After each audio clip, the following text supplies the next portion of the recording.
Nas últimas semanas, um grupo de investidores e empresários estrangeiros, esse grupo vem pressionando o governo brasileiro a ampliar as ações contra o desmatamento da Amazônia. Isso faz com que a gestão do presidente Jair Bolsonaro tente barrar, por exemplo, as queimadas por 120 dias. E gentilmente nos atendendo, mais uma vez, nos atende aqui o ministro do Meio Ambiente, Ricardo Salles. Tudo bem, ministro? Como vai? Bom dia, obrigado mais uma vez por estar aqui na Jovem Pan. Bom dia, é um prazer estar aqui com vocês novamente.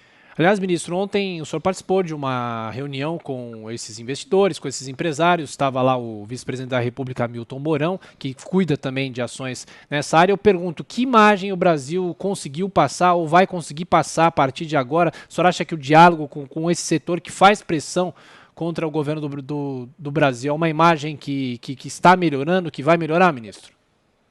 Olha, os investidores externalizaram preocupações importantes que dizem respeito ao cuidado com a floresta, à redução do desmatamento, e também sinalizaram que entendem perfeitamente a necessidade de nós termos um desenvolvimento econômico sustentável para a floresta. Foi nessa linha que o vice-presidente da República, Hamilton Mourão, conduziu a reunião, conduziu muito bem, mostrando que o Brasil quer e está fazendo um grande esforço de combate ao desmatamento ilegal, mas, em paralelo, é preciso avançar nas ações de desenvolvimento econômico daquela região. Senão você vai ficar sempre apenas no viés aí de combate, de comando e controle. E isso os investidores entenderam bem, até porque são de mercado financeiro, conhecem a lógica do capitalismo e, portanto, entendem a importância de ter essa prosperidade, né, desse desenvolvimento sustentável para aquela região e para os mais de 20 milhões de brasileiros que vivem lá. Ministro, agora a pergunta de Rodrigo Constantino, que está nos Estados Unidos. Constantino. Bom dia, ministro. O Ministério Público Federal recentemente tentou acusá-lo de improbidade administrativa e o senhor se defendeu alegando que é uma tentativa de ingerência na pasta. Eu queria que explicasse melhor essa postura. Rodrigo, a petição que foi ajuizada contra mim, na verdade, é uma declaração contrária a tudo aquilo que o governo Bolsonaro tem feito em termos de modernização, de racionalização. Tem páginas e mais páginas falando mal da capacidade dos militares em atuar no combate ao desmatamento. Isso é uma coisa inacreditável. Quer dizer, uma nota técnica que instrui a petição, nota técnica feita pelo Greenpeace, quer dizer, há como nota de rodapé da mesma peça, mais de 30 citações a reportagens da Folha de São Paulo. Quer dizer, é evidentemente uma peça político-ideológica. Nós respeitamos sempre o papel do Ministério Público na sua função de fiscal da lei, do Judiciário no cumprimento e aplicação das normas. O Estado Democrático de Direito, evidentemente, impõe a todos o respeito a esses mecanismos de contraditório, de ampla defesa e de manifestação de opiniões. Agora, não é possível você ter uma situação permanentemente de desafiar quem foi escolhido nas urnas, que foi o presidente Bolsonaro, por inconformismo político e ideológico com aquilo que se escolhe. Essa é uma questão fundamental. Agora a pergunta de Josias de Souza, que está em Brasília. Josias. Ministro, no ano passado, o governo parecia muito preocupado com ONGs, com ambientalistas. O governo perdeu os recursos daquele fundo Amazônia e, na ocasião, o presidente Bolsonaro não parecia muito preocupado com isso, dizia, podem fazer bom uso dessa grana, o Brasil não precisa disso. Agora se verifica que o problema não é de ONG nem de ambientalistas, o problema é de capitalistas, né? Há esses fundos estrangeiros que estão estabelecendo condições para investir no Brasil, e há também empresários brasileiros com os quais os senhores, presumo, se reunirão hoje. O senhor, olhando em retrospectiva, ministro, o senhor faria algo diferente? O senhor faz uma autocrítica em relação à política ambiental do Brasil, ou o senhor repetiria tudo novamente e acha que essas observações feitas aqui por investidores estrangeiros e por empresários brasileiros, elas são fruto de desinformação? Não, acho que primeiro prevalece o lobby e o interesse de muitas ONGs e muitos desses que você citou em voltar a receber dinheiro público e dinheiro estrangeiro que lhes sustentou nos últimos anos. E na medida em que o governo fechou a torneira desses recursos para eles, a gritaria aumentou.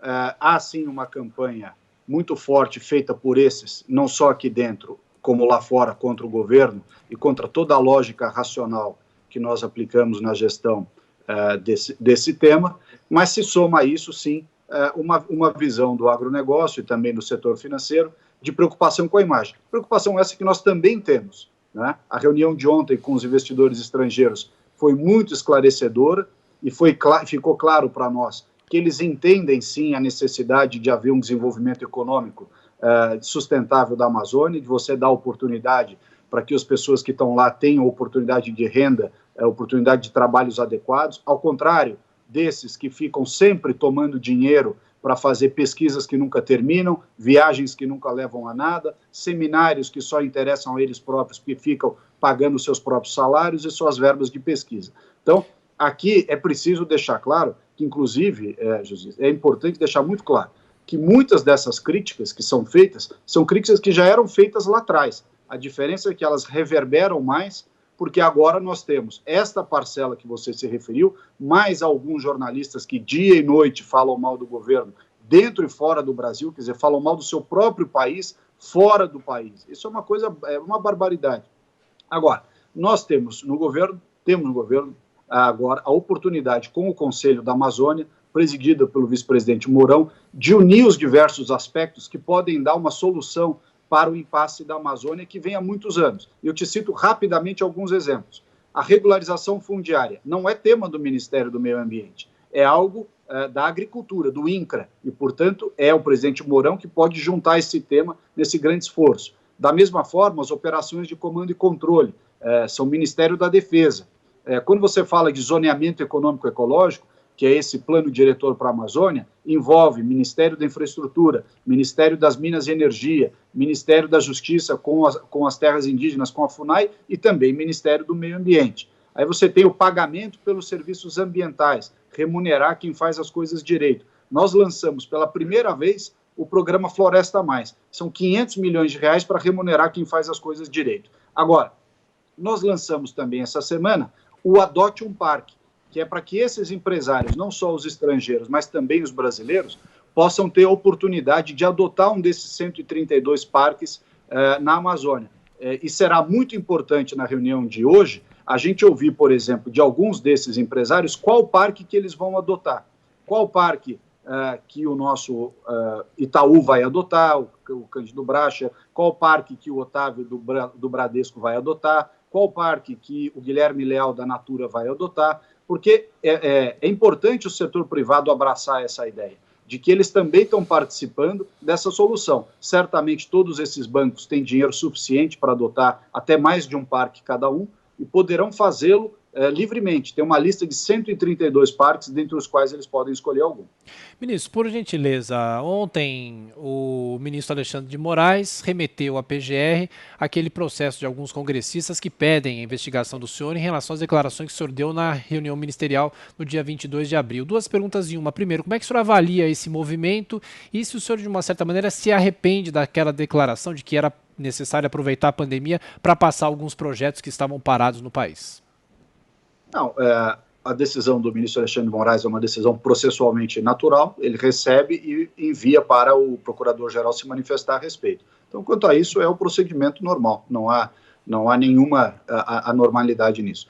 Agora, com relação à nossa fala na reunião, né, eu repito sempre, era uma reunião entre ministros que não deveria ser divulgada. Eu tenho certeza que todos, inclusive eu mesmo, se soubéssemos que ia haver essa deslealdade de divulgar uma reunião fechada, teríamos explicado, e eu explico com tranquilidade o que eu quis dizer com aquilo. Aliás, já expliquei em outras oportunidades. O Brasil é taxado nos últimos 20 anos de ser o país que é o inferno do empreendedor, o burocrático, o país que tem regras irracionais, regras contraditórias, regras que atrasam o desenvolvimento e a geração de emprego. E o que nós dissemos, a minha fala foi no sentido de que é importante nós fazermos essa revisão regulatória em todos os ministérios, foi a minha fala também na reunião, e dizia, aliás, foi a minha primeira frase dizendo, eu não estou falando de Amazônia, eu estou falando de uma maneira geral, assuntos de todos os ministérios. Aliás, os ministros todos que viajam, Paulo Guedes, Tarcísio, Tereza, Onix, somos todos cobrados pela ausência de racionalidade regulatória no Brasil, que impede investimentos, que posterga investimentos. E ao postergar investimentos, você não está gerando emprego. Ao não gerar emprego, você gera pobreza. E ao gerar pobreza, você gera desrespeito ao meio ambiente. Josias? Ministro, se entendi bem a sua resposta à minha primeira pergunta, o senhor acha que a política desenvolvida até aqui, a política ambiental, é correta e o senhor não faria nenhuma autocrítica, não alteraria nada? O que eu lhe pergunto é, à luz dessas conversas que os senhores tiveram ontem, que vão ter hoje e tal, o senhor acha que, mantida esta política, com esse decreto que vai ser adotado para evitar queimadas e tal, o senhor acha que o país corre ou não corre o risco de perder investimentos e de prejudicar os seus negócios no exterior? Olha, eu acho que nós temos que reduzir o desmatamento. Isso é algo que nós estamos tentando desde o começo. Aliás, o desmatamento, essa é uma deslealdade de muitas pessoas de dizer que o desmatamento aumentou no Bolsonaro. O desmatamento vem aumentando desde 2012 e ninguém se preocupou aí atingir as causas pelas quais o desmatamento está aumentando. E está aumentando porque as pessoas não têm trabalho, não têm emprego, não têm atuação, coisas para fazer lá na região e acabam sendo facilmente cooptadas pelas atividades ilegais, que têm que ser combatidas, evidentemente, têm que ser duramente combatidas, aliás, como tudo que é ilegal, né? Esse é o governo de tolerância zero contra as coisas ilegais, contra a criminalidade. Agora, simplesmente colocar comando e controle para congelar toda a Amazônia e fazer de conta que os 20 milhões de brasileiros que estão lá não precisam de emprego e de renda, não vai dar uma boa solução, como não deu até hoje. Se você tem 7, 8 anos de aumento de desmatamento, pessoas que estão na região mais rica do país, com o pior índice de desenvolvimento humano, é porque alguma coisa está errada. E nós precisamos encontrar, portanto, qual é a fórmula de melhorar a vida dessas pessoas dentro da Amazônia, dando valor, né, à floresta em pé. É aquela velha frase, Josias, de que, e é correta, de que a floresta em pé deve valer mais do que a floresta devastada. Mas este sinal da floresta valer mais tem que chegar ao bolso das pessoas, porque senão, a despeito do discurso, se elas continuarem vivendo na miséria, elas vão sendo cooptadas pelo aquele que faz a grilagem de terra, vão trabalhar para aquele que faz o roubo de madeira, vão trabalhar no garimpo ilegal, simplesmente porque não tem alternativa. Você pergunta para um trabalhador informal nas cidades, que está vendendo contrabando aí na Avenida Paulista, por exemplo, onde está a Jovem Pan, se ele quer um emprego formal ou se ele foi jogado na informalidade. É que a gente não faz essa comparação entre o que acontece na floresta e o que acontece nas cidades. E é preciso fazer. É preciso ficar claro que se a gente não der uma alternativa de vida melhor para as pessoas que estão lá, elas vão continuar sendo cooptadas por essas atividades ilegais. Então é importante, a nossa pauta de olhar para a questão econômica da Amazônia é justamente por isso.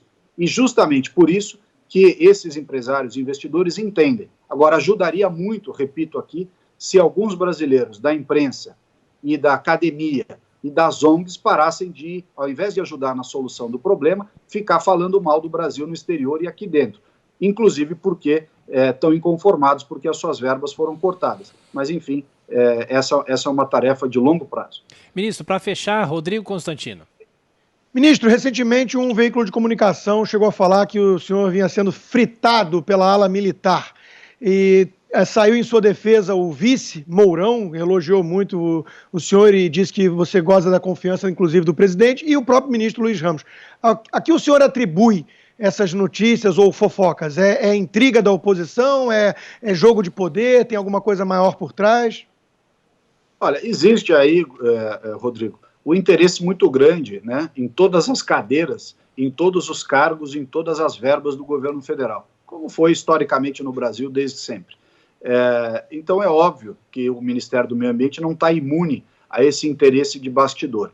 O que acontece claramente é que, neste caso especificamente, como esse pessoal que quer a cadeira não tem credibilidade, porque são aqueles que ocuparam o Ministério do Meio Ambiente até ontem, estão tentando criar uma intriga que não existe entre os ministros civis e militares, entre os militares, entre não sei quem e os militares. Essa intriga não existe. Nós somos um governo escolhido pelo presidente Bolsonaro para cumprir aquilo que ele prometeu na campanha, um governo técnico que depois de 1 ano e meio, praticamente, mais de 1 ano e meio já de governo agora, não tem um caso sequer de corrupção, fato inédito na história do Brasil recente, ou seja, é um governo que tem mostrado que tem práticas distintas. É difícil você mexer com instituições que estão arraigadas, é difícil mexer com privilégios, é difícil mexer com as boquinhas, é difícil mexer com o discurso politicamente correto, com o patrulhamento ideológico. Realmente é muito difícil mexer com tudo isso, causa barulho, o pessoal que estava acostumado a ocupar e se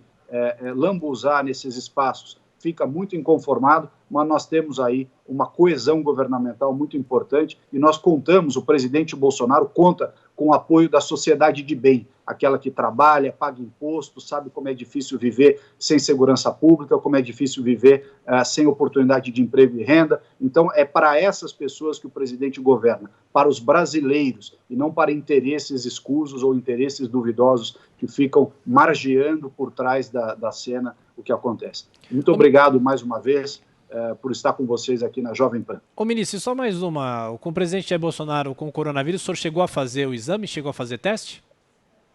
Eu fiz o teste e deu negativo. Aliás, eu já fiz 5 testes desses aí. Esse é um assunto que a gente de vez em quando tem que fazer, né? Eu fiz o teste e deu negativo, acho que vários ministros já fizeram também, deram teste negativo, e o presidente está lá, recluso, fazendo a sua quarentena. Perfeito. Ministro Ricardo Salles, do Meio Ambiente, mais uma vez, obrigado pela atenção, pela gentileza, por atender a Jovem Pan. Bom fim de semana, até a próxima. Para vocês também.